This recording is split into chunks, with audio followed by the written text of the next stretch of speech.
Hey everyone, this is a quick look at a couple of older, very small LEGO sets. They're polybags from the Speed Champions line. This one's from 2020, the Lamborghini Huracan. It was a gift with purchase from Lego.com and Lego stores. And I believe there was one retailer in the US that also carried it. It wasn't too difficult to get. And this one's from 2022, the Aston Martin Valkyrie. Now, obviously, you have to give these grace. You have to give them quite a bit of grace because they are polybags. This one's 4 studs wide, plus a little bit with the wheels sticking out there. It's not going to look like the real thing. I like how, even though this is a polybag, it has the full-on holographic sticker of authenticity from Lamborghini. It's just cool, probably the coolest thing here. But honestly, in my personal opinion, this one just doesn't look good because of the windscreen, the way that was done with the gray. I could not get over that. I don't know how it could have been done better with available pieces at the time. I don't recall if they had the trans brown colored 1x2 by 2/3 curve that could have been used here to make this, basically to save this, but with the gray, it just really doesn't work. 3 stickers used here at the front, 1 sticker on the back. This really works though.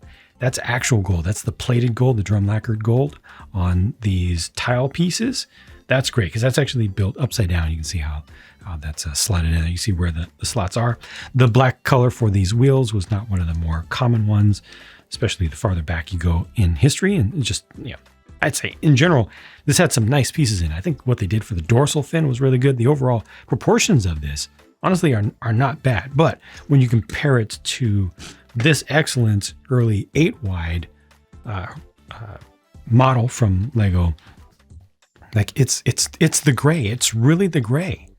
That's the thing that kills it. The nose is actually done nicely. The back section works. Overall proportions work. It's the gray. So yeah, I have to I have to just kind of bite my tongue about that one and just accept that it happened. This, on the other hand, from 2022, 2 years later, this looks excellent to me.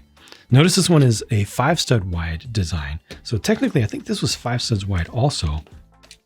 Yes, at the wheels, this was 5 studs wide, but the main build was 4. This one's actually 5 studs wide, and it works totally. It works totally, completely, utterly, in every way. Once again, dorsal fin, a very strong bit of it, but there are a lot of strong things about this. This is excellent polybag design. This is great use of parts. Of course, again, there were more parts available by the time that this came out that were not available just 2 years before.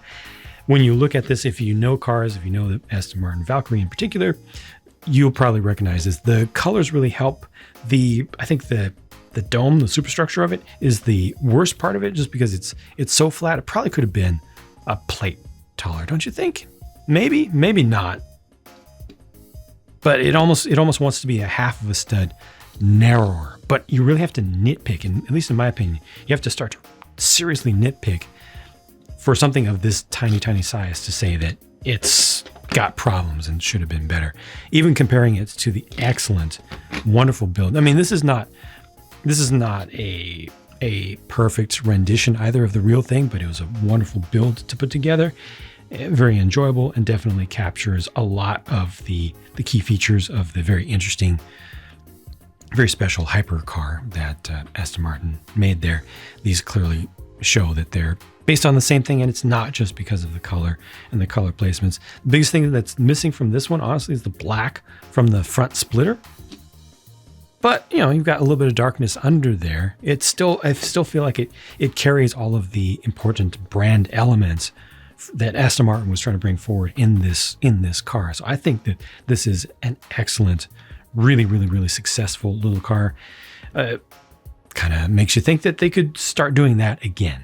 They used to do that years and years ago. Little cars. They were smaller than minifig scale that a lot of people loved. They could do it again.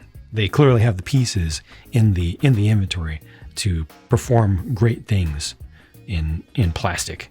From the Lamborghini, these were the leftover pieces, and this is what the sticker sheet looked like. And these were the leftovers from the Aston Martin, and here's how its sticker sheet was laid out. One with, in my opinion, a major flaw that kills so much of it. One pretty darn excellent. And I'd love to see more stuff like this, but retail available, you know, gift with purchase exclusives just aren't the stuff for me. They just really don't do anything positive for me. They only help the company to make more profit.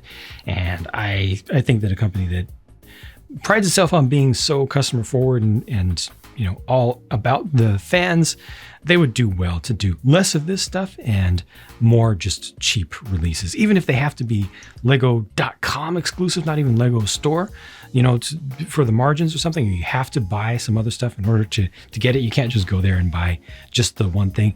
Whatever they need to do, allow us to buy things like this. And I keep pointing at this one in particular because it's good, you know, but you know, if this one is just a little bit better, I want to be able to buy that as well. You know, the artificial exclusivity for toys, like low-end toys. Come on, just get rid of it. Anyway, that's it for my thoughts on these. Sorry for being so late. It was kind of never got around to it, but I wanted these in my collection because I'm trying to collect all the Speed Champion stuff. And I'll talk to you again soon. Bye for now.